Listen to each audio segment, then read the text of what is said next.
You're listening to the Talking Headways podcast network.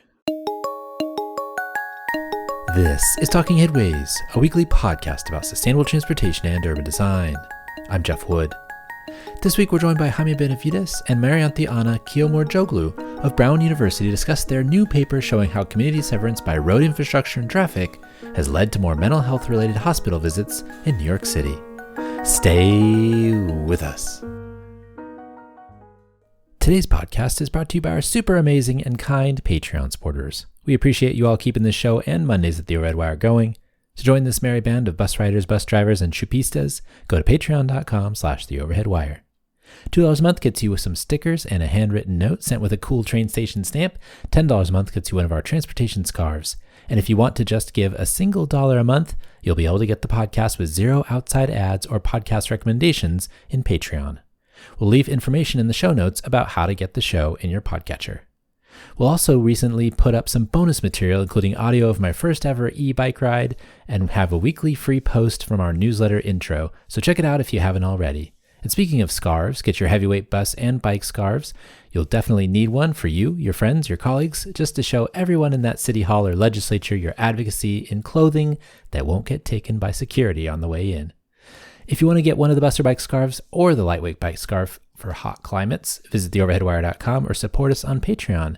But there are many other ways to support the show, including buying books from us on the bookshop site, either the books from our authors that we interview or any book you like. bookshop.org/shop/theoverheadwire. And find our Cars Are Cholesterol merch at bit.ly/carsarecholesterol. And for anything else, including the Town Planning and Practice audiobook that plays like a podcast, visit theoverheadwire.com. You can also get that podcast from Libby at your public library. And finally, definitely sign up for the 20-year-old newsletter we do at theoverheadwire.com, established in 2006, and our over 110,000 item link archive tagged by topic and city. We'll leave a YouTube explainer video in the show notes as well for that one too. Or you can just keep listening and enjoying the show. We appreciate that as well. You can find us mostly on Blue Sky and Mastodon, sometimes on Threads, Instagram, Flickr, YouTube, Substack, and LinkedIn if you want to connect, usually at the Overhead Wire, but with Flickr, it's Transit Nerds.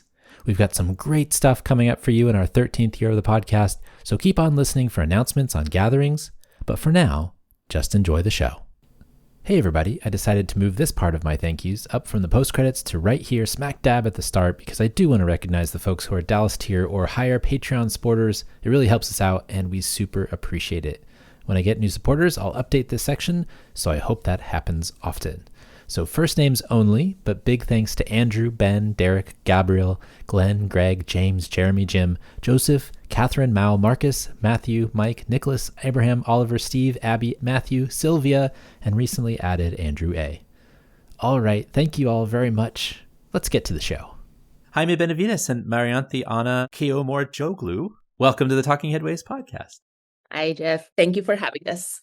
Thanks for being here. Before we get started, can you tell us a little bit about yourselves? We'll start with Jaime and then go to Marianthi-Anna. Hello, my name is Jaime Benavides. I am a civil engineer as background. I did develop air pollution model for a city during my PhD at street level. So we would connect traffic meteorology, etc., with air pollution. We had a lot of fun. And then I went to New York from Spain to work with Marianthi to get into the health side of things. I'm very curious, very enthusiastic about cities, environment, and health.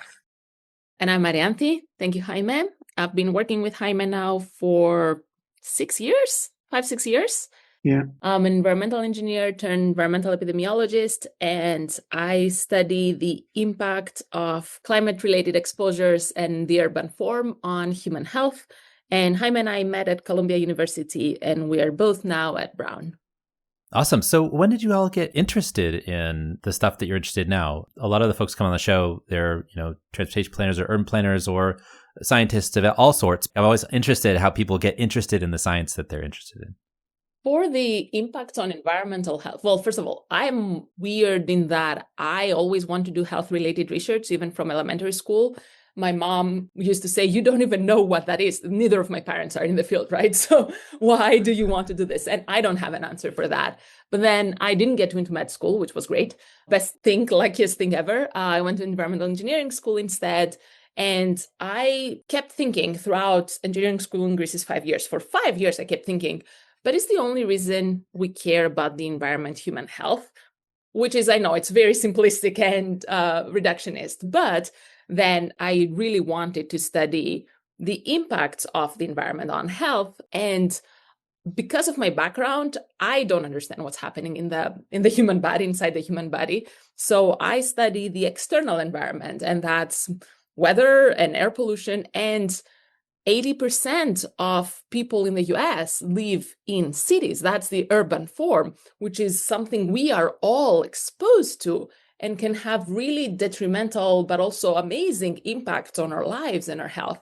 So understanding what the bads are to try and minimize those and what the goods are to try and amplify those, I think is very exciting for me. In my case, I would say I'm just linking from the air pollution, right? Air pollution modeling studies, and then going to health. I learned that the biggest importance and relevance and impact of air pollution in the city was related to human health. And I wanted to learn how to conduct the kind of studies that link both like the environment and health outcomes in cities. That's very cool.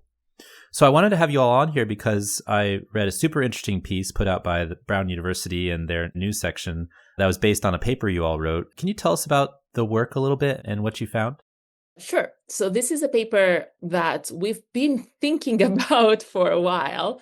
We've both been working on air pollution impacts on human health. And there are all these studies looking at traffic-related air pollution, which is a very toxic component of air pollution on human health.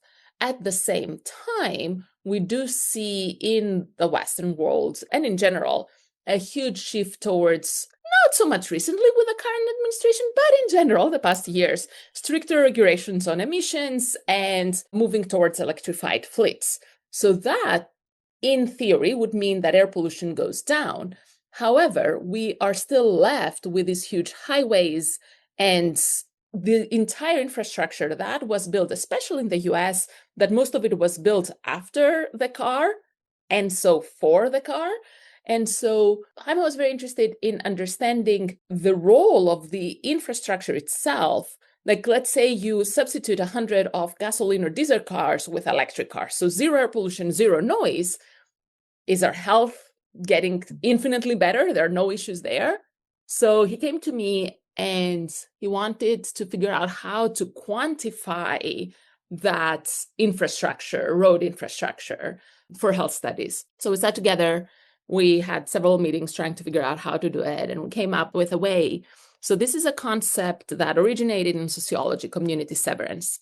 And community severance captures conceptually how road infrastructure, motorized traffic break down communities. So that means harder access, less access to services and goods, reduced social cohesion, etc. And so we sat down and figured out a way to systematically quantify community severance in New York City.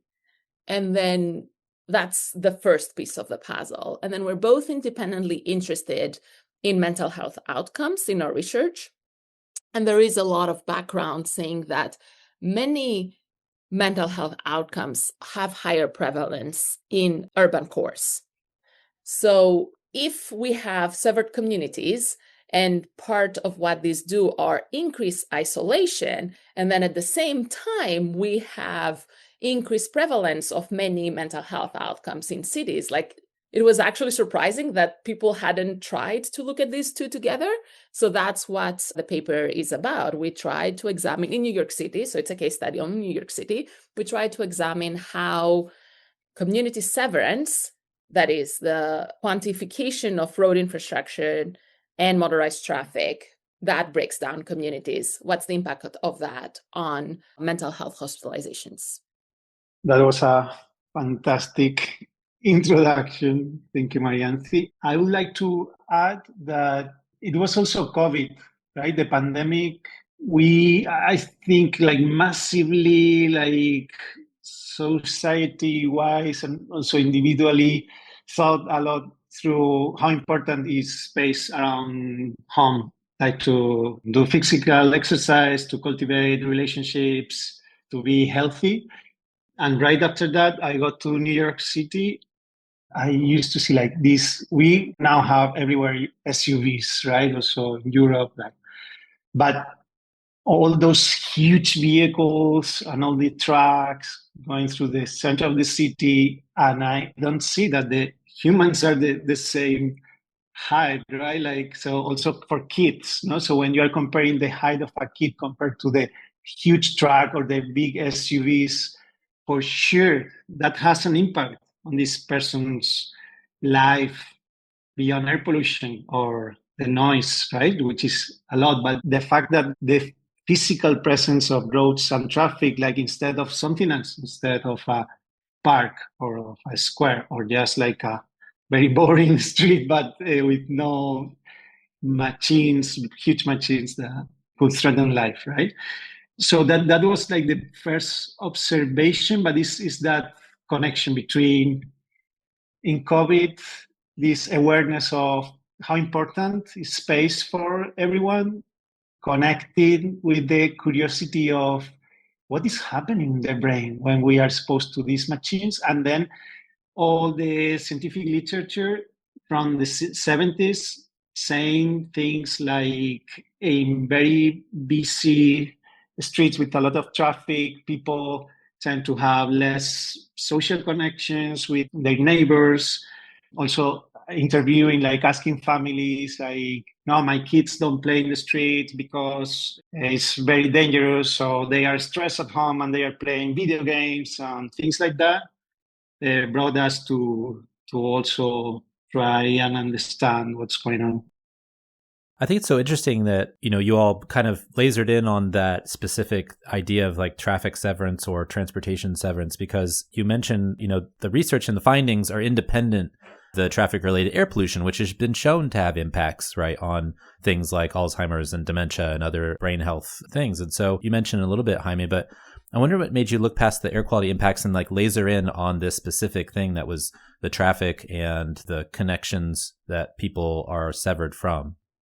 On one side, we have scientific evidence on space used in a way that benefits social cohesion and also exercise, and also that is green, is benefits mental health as well, like things like parks or green space. But we don't have awareness or understanding of what happens on the other side of the range of how we use the space in the city, right? Like there is a lack of understanding of if we occupy all that open space with, again, huge volumes moving very fast of these machines, like, is that good or bad for our mental health?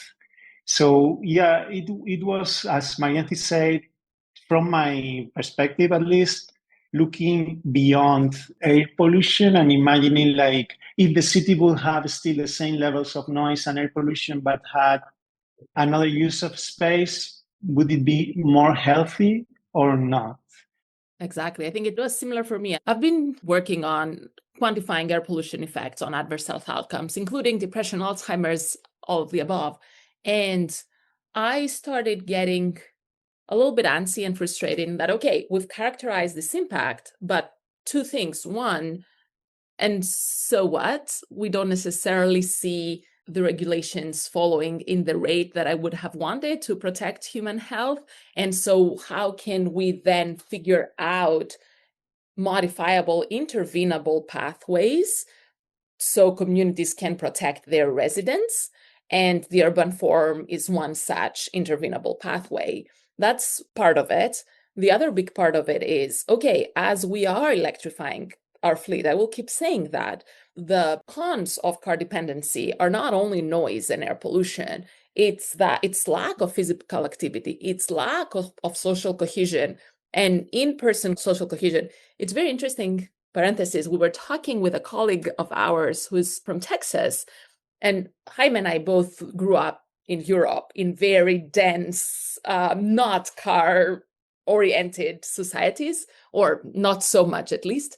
And our colleague from Texas was saying, but it's so easy. I get into my car and in 10 minutes, I can go and see my brother. What are you talking about? Isolation. And so like that disconnect there, because it's okay, you are more connected to a family member, but you're not necessarily connected to our neighbors. Neither of us lives in New York anymore, but we used to live in, I did not know any of my neighbors in the buildings I was living in. Maybe that's on me, but I think that's a general trend, right? We don't know our immediate community. And there's so much work on the benefits of both physical activity. Even if I have to walk for 5 minutes to go get a bus, that's 5 minutes more than, garage door and driving right door to door. If you have a plaza, as Jaime said, you go there, you interact with the people more. People check in on you. So that's beyond just removing the air pollution from the equation. There are so many other benefits from reshaping our immediate environment outside of the house to help us build healthier lives that I think we haven't looked as much, or at least in environmental epidemiology, other fields probably have, but as much into. There was an interesting part of this as well, is like how you split out the air quality impact, which was like looking at black carbon data. And I'm curious about that data, like what that is and how that impacted the ability to split out the traffic impacts versus the air quality impacts. Yes.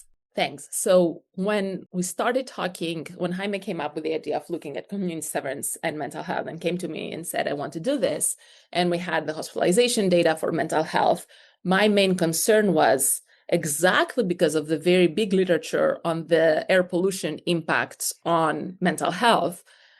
My concern was, okay, but if we publish this as is, everybody will just say, okay, then it's just all through air pollution. Obviously, what you're capturing is air pollution. So we wanted to see, is it all air pollution? Or if we could somehow block the air pollution effect, do we still see impacts? So we used black carbon predictions. Black carbon is a combustion byproduct that is usually associated with traffic in urban cores. And the New York City has an amazing program, NICAS, that has multiple rotating. The number of monitoring sites varies from year. I think it goes from 60 something to 100 something, but they rotate these and they then integrate these with land use data and traffic data and all other kinds of data to build these pretty high resolution 300-meter predicted annual surfaces for different pollutants. Black carbon is one of them. And so we then included black carbon in our model, hoping to block the path from community severance to mental health from air pollution. So we said, okay, if we compare now two communities, two zip code levels that have the same air pollution, but different community severance, do we see differences in mental health outcomes? And indeed, what we saw was, as expected, once we added air pollution into the model, our effect estimates attenuated a little bit, became somewhat smaller in magnitude. But importantly, they didn't completely disappear, which does mean that, yes, air pollution explains some of the effects that we saw, but not everything. So even if we take out, so community severance doesn't solely act through air pollution to induce the increased rates in mental health hospitalizations that we saw. And I keep saying mental health hospitalizations. We examined multiple causes, but our biggest finding was on schizophrenia hospitalizations, actually. So it's not all of it through air pollution, but there are some other pathways. We don't know exactly how yet. That's to be, next studies, future studies, but that not through air pollution, that community severance results in higher rates for these mental health hospitalization rates. Why do you think schizophrenia popped out more than, say, mood or anxiety or some of the other things that you all looked at? We don't know.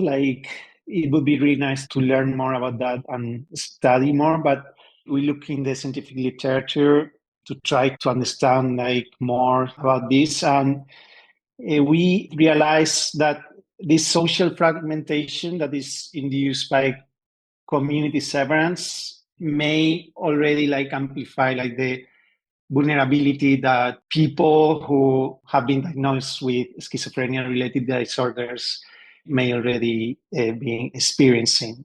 So yeah, the less socially cohesive the neighborhood, the more isolated this community are who are already kind of isolated because of the disorder.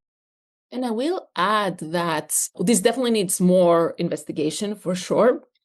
But my understanding is that schizophrenia is one of these mental health outcomes that's especially concentrated in dense urban locations to begin with. Mm-hmm. So maybe community severance is one of the reasons contributing to that. But that pattern has been reported way before our studies. You mentioned in the report that up to 40% of schizophrenia is genetics, but then there's all these other aspects like community severance, like air quality, like all these other things. But it's interesting you all were able to tie it together. And I should make a clarification here in that because we looked at hospitalizations, we couldn't look at onset. So based on our study, we cannot say that community severance causes schizophrenia onset. What we can say, though, is people who live with schizophrenia, if they live in highly severed places, then they're more likely to visit the hospital more often. So that's more of an exacerbation, our study. It doesn't mean that the relationship with onset is not there, but our study was not able to look at that. It's also interesting because I think that, like, at least the popular media, I go through tons of news every day, and there's a lot of connections that are made between, say, like cities themselves and mental health, and a lot of hand-wringing over, like, you know, should we even live in cities? It causes all these problems, et cetera, right? It's ridiculous because of all the benefits of cities that we know socially, et cetera. But I'm curious, like, more about that and the connections that people, sometimes the media and sometimes others, want to make about the mental health and the connection it has with cities specifically. I think cities are fantastic. I love living in cities, right? You have so many opportunities and so many options and so many things to do, which is what I guess the draw is. I would say the argument is not that people should not live in cities. I mean, whoever wants to, whoever doesn't, that's up to people's preferences, right? But I think the question is, how do we reshape our cities in a way that ensures that the population lives the healthiest they can live, both in physical and mental well-being? Cities are living organisms in some sense, right? They evolve over time and they change. And we have the opportunity, even though we right now get the cities as they are, we as residents have the responsibility to make sure to ask for our cities to help protect our health. And that's choosing whom to vote, showing up in community meetings. That's how we are all involved into reshaping our living environments that play such a big role in our lives that we don't, though, necessarily realize. We take it for granted. This is how it is. Like, this is New York. Take it or leave it, like, right? Or this is Providence now that I live in. And it doesn't have to be that way. It can be 100 times better. We just need to try a little. It's not even try so much more. We just need to try a little bit more and, you know, take a lane out for traffic and put some trees in, right? It's not that hard. And it makes such a big difference. I say it's not that hard. I also occasionally believe that cars should be banned outside from downtown centers. So, you know, that's controversial. Probably not with our listeners, but yeah. Yes. Also, I think there is a kind of generational responsibility as well in how we experience the city, right? Like, if we ask someone from previous generation, they are going to say that they were playing free in the streets. My dad used to run to school from home. It would take him like 4 or 5 minutes and he would sprint to get there by himself at age like 8, 9 years old. And there were some cars, but there were not that many. And so if in our generation and the previous generation, we allowed this change that we know that is not that healthy. And we are the last to know the people who were able to run in the streets, to play in the street, to play with other kids, and their families would meet in the street.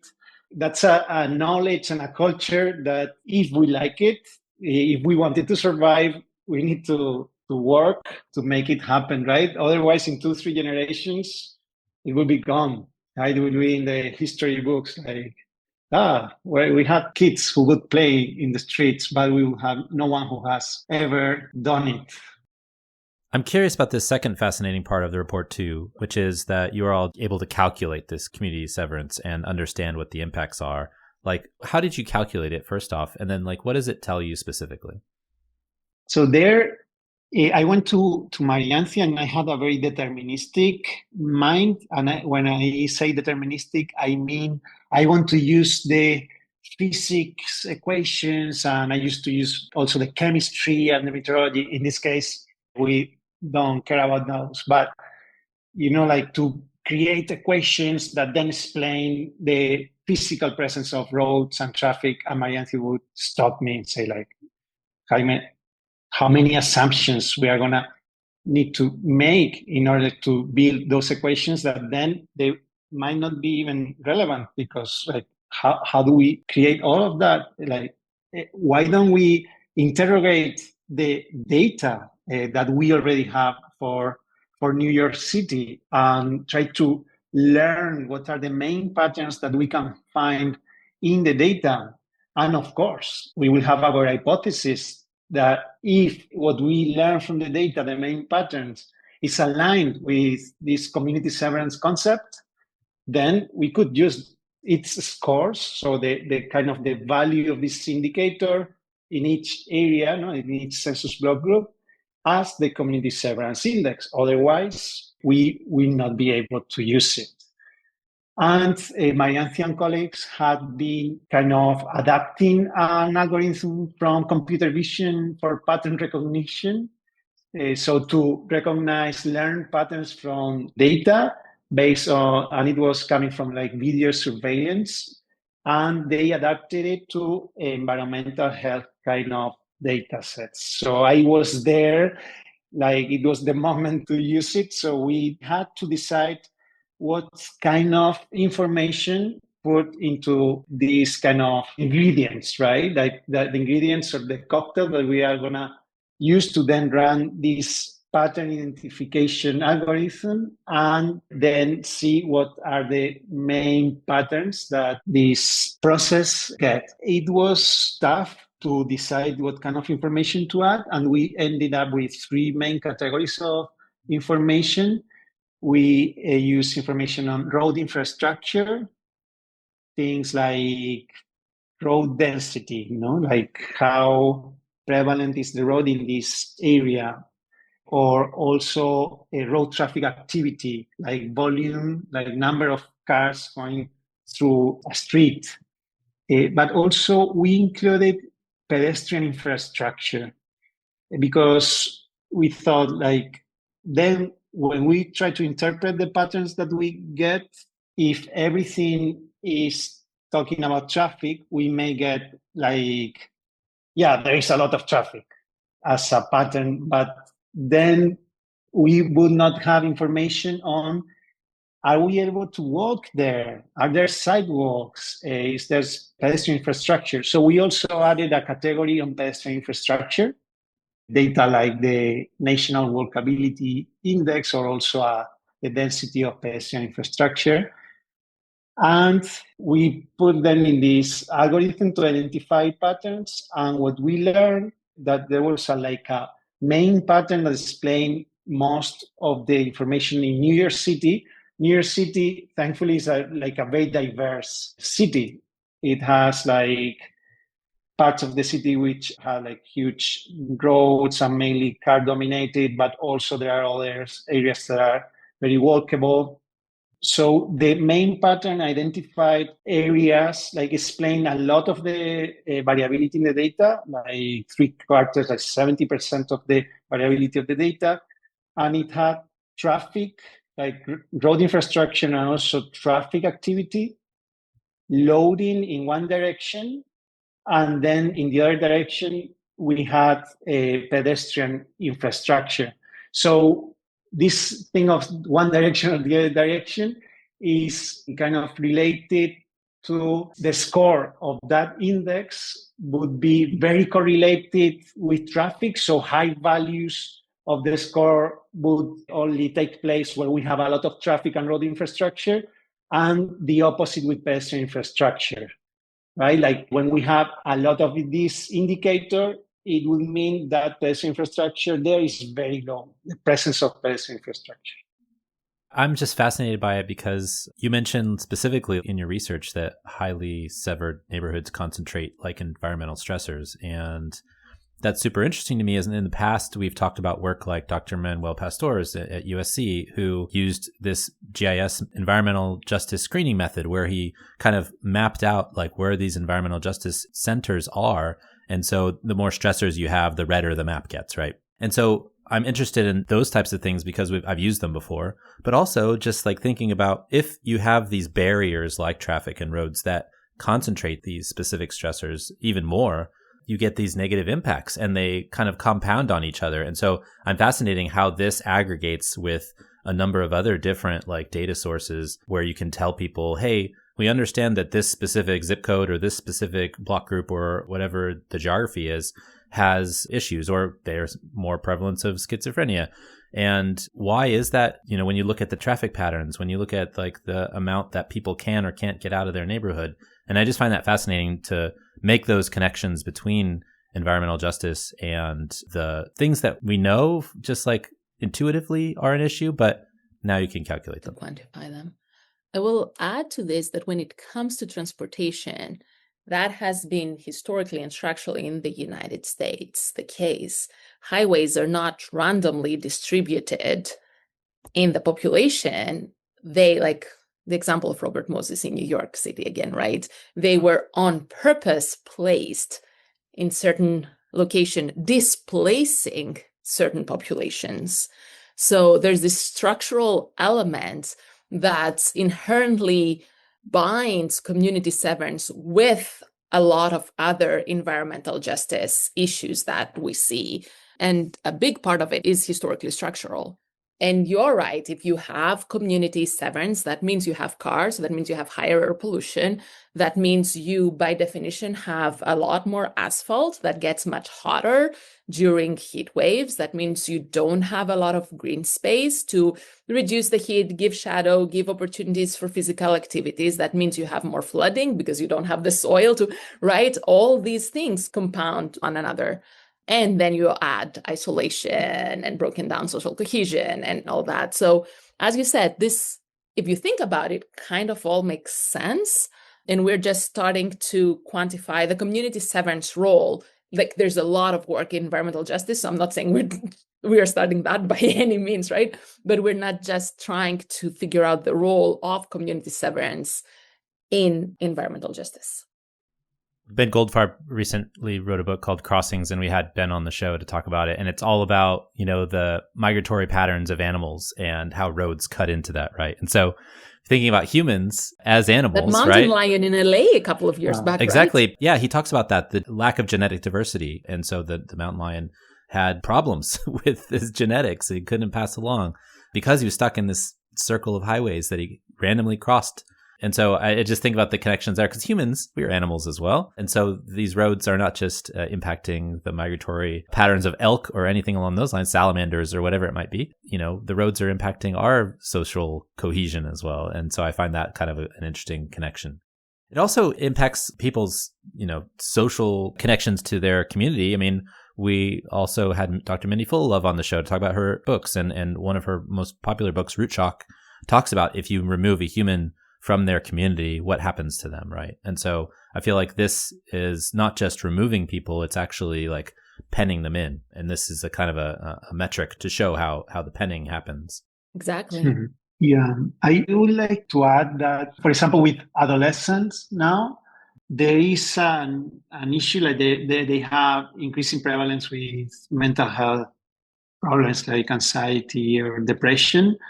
When I'm thinking about it, like, okay, what is causing this problem? How could we contribute so it gets better? I don't. I stop me thinking that how we build the city is changing drastically that in the last 5-10 years, because cities didn't change that much.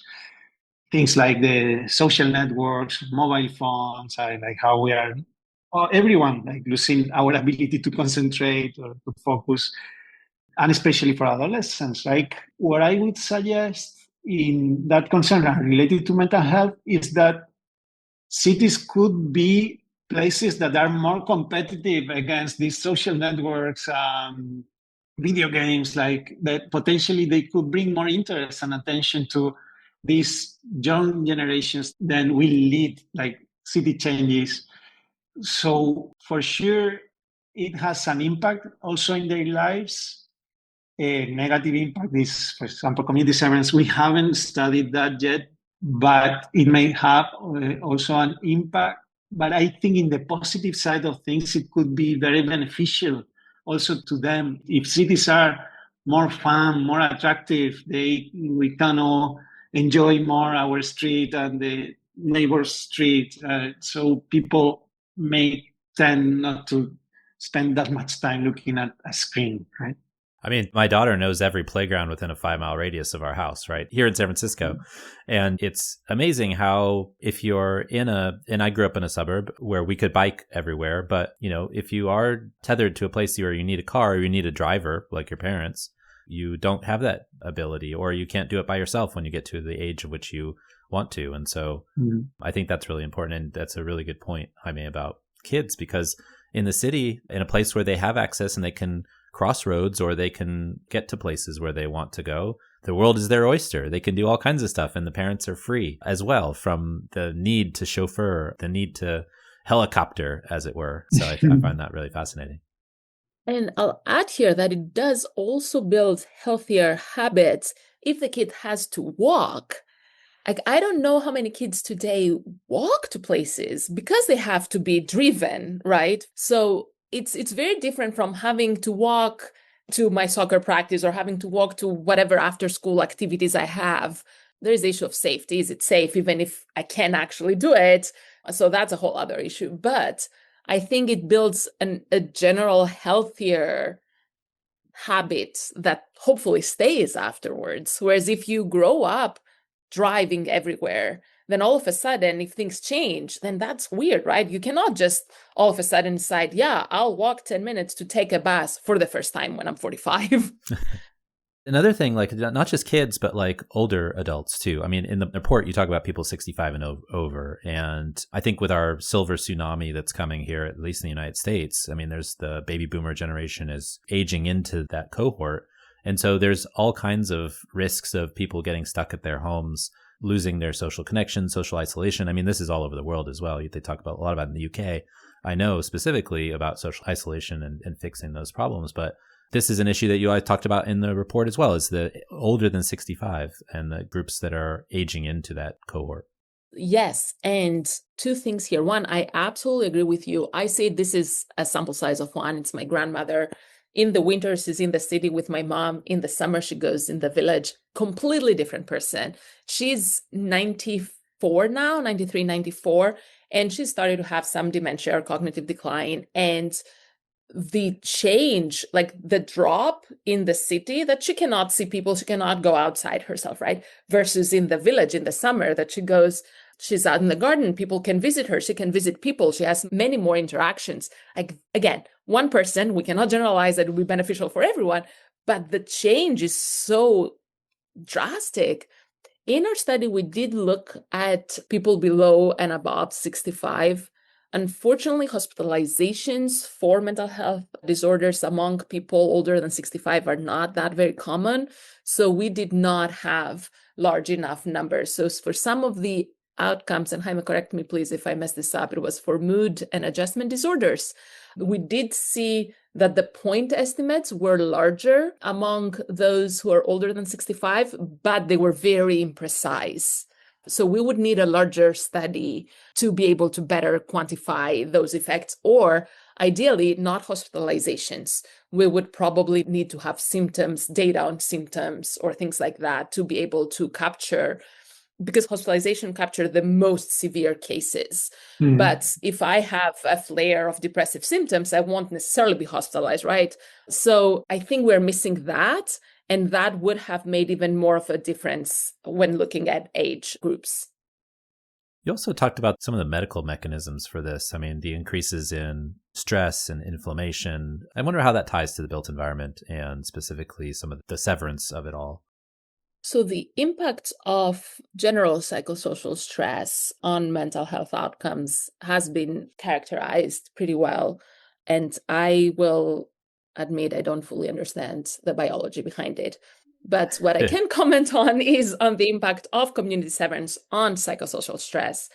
If you don't have easy access to goods and services, and if you have limited time because you also have limited resources, if there's also a lot of noise and a lot of air pollution and a lot of traffic accidents happening, all these are consequences of community severance, right? These would only increase your psychosocial stress, how stressed you feel, your cortisol levels.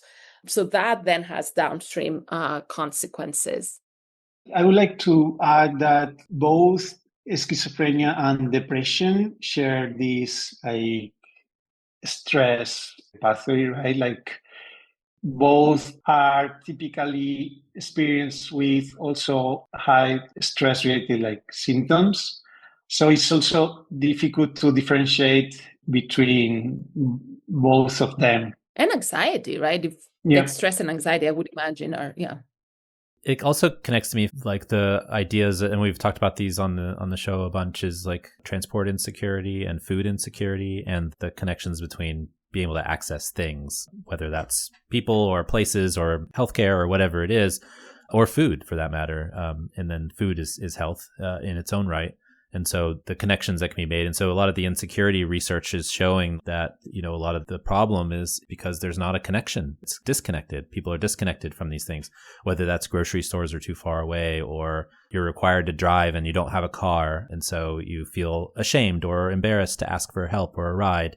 Those things can add, I feel like, a piece to this as well. Absolutely. And again, if this study was in New York City, so you maybe can get a bus or a subway, but how much can you carry back, right? That's not realistic. If every time you have to go to the supermarket to go on the subway and then carry everything back.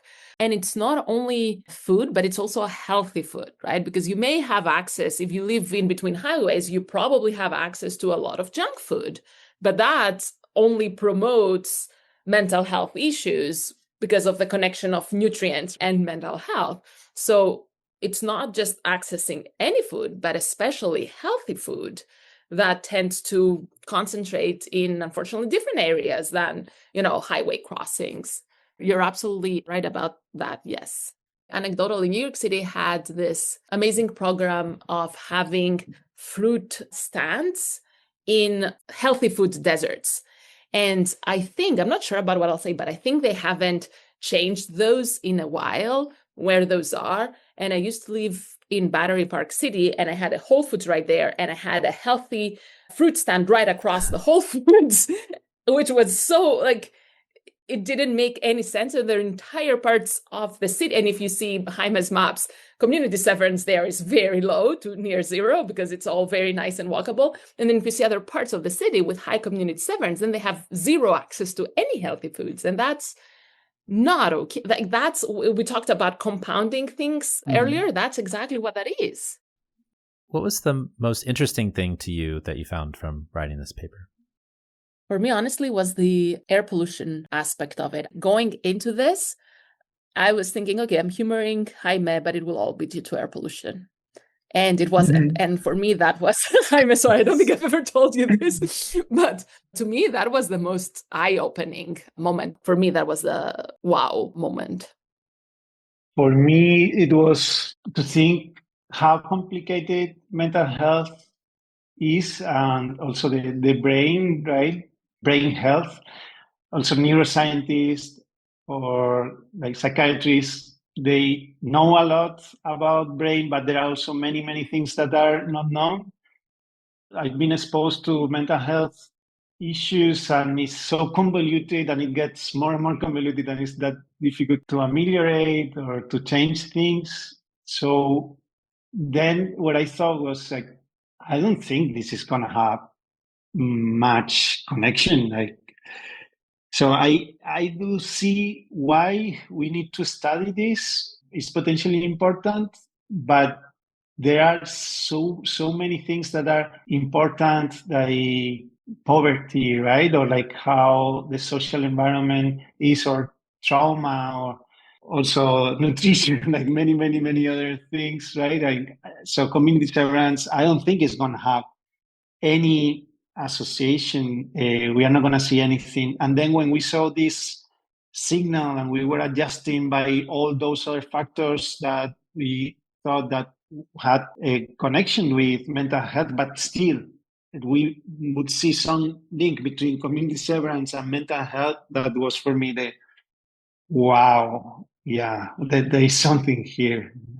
Just to clarify something, in addition to air pollution, we also adjusted for socioeconomic status and for education, for population density. So we did try really our best to isolate the community severance effect from all other factors that could induce a statistical relationship that's not truly there.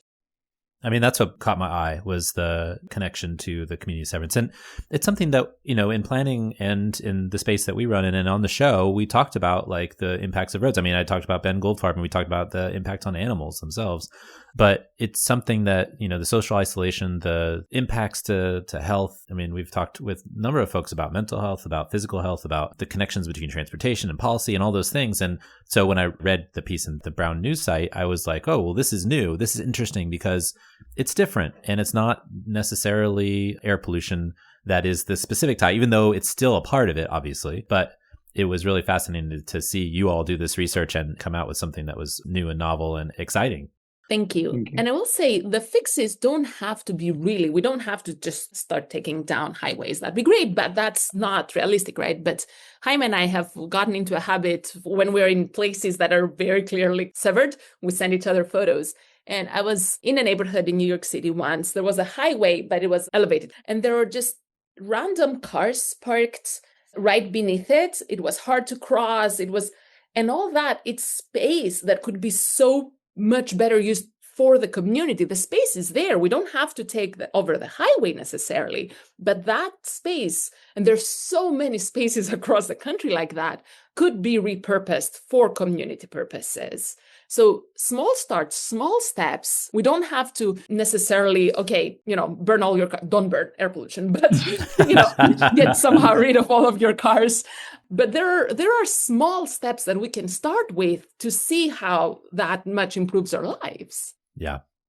What's next for you all using this research? We had this great ambition since the beginning to go nationwide.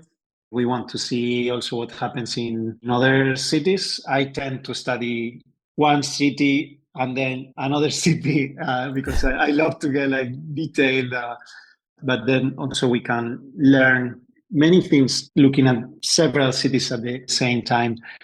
So we would love to extend this idea, right, of community severance, how we measure it across space in different cities, but we are also concerned that the conception of community, how do we get to our communities across the country in the different cities and the different areas of the city change as well.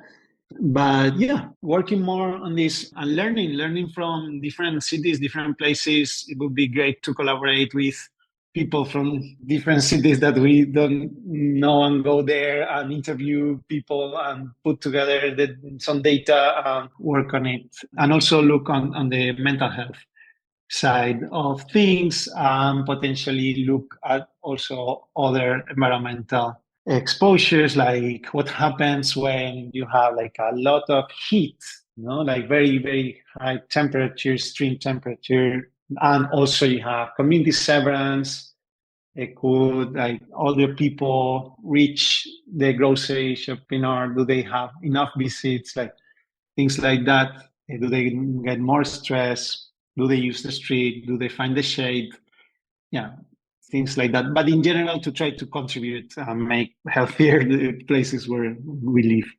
Exactly. I think our work and our interests are kind of twofold, right? One is to try and characterize health and mental health impacts of community severance and other harming exposures that may co-occur with community severance. So Jaime now is working, for example, on a paper looking at community severance and access to green spaces. So that's an immediate next step or concurrent step, I guess. But so that's a very important first step. But also importantly, how can we design our studies in a way that actually provide helpful information to communities to reshape, right? Okay, we published this, but it's not like a community can say, okay, let's do something like what? Yeah. So how can we then redesign studies to identify community level actually and easily feasibly modifiable factors? So the first step is characterize. The next step is, and now how do we do this? But as Jaime said, that will require also some expertise and experience in serving people, because how they perceive and experience might be very different what a data point might say in a spreadsheet. For sure. So I think that would be very important as well. For sure. I'll put a link to the paper and the news item in the show notes, but where can folks find you if you wish to be found? On the streets. Walking about. Yeah, exactly.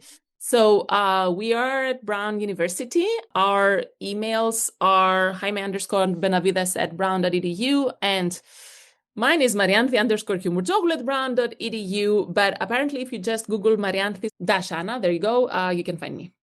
And today, we learned a lot talking to you, Jeff, and we had a good time. So if anyone wants to have a chat or think through similar things together, open doors. Yeah. I hope lots of folks, local folks, researchers and stuff will reach out and say, I want to do something like this. This sounds like an awesome plan. Well, Jaime and Marianthi-Anna, thank you so much for joining us. We really appreciate your time. Thank you, Jeff. Thank this you, was Jeff. a lot of fun. Good to chat with you. And thanks for joining us. The Talking Headways podcast is a project of The Overhead Wire, published first at Streetsblog USA.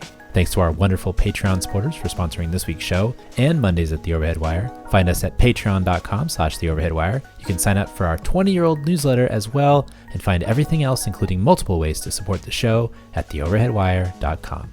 You can also listen to our show on your podcatcher of choice, including Spotify, Stitcher, SoundCloud, iHeartRadio, and Apple Podcasts. And if you can't find it there, you can always find its original home at usa.streetsblog.org. We'll see you next time at Talking Headways.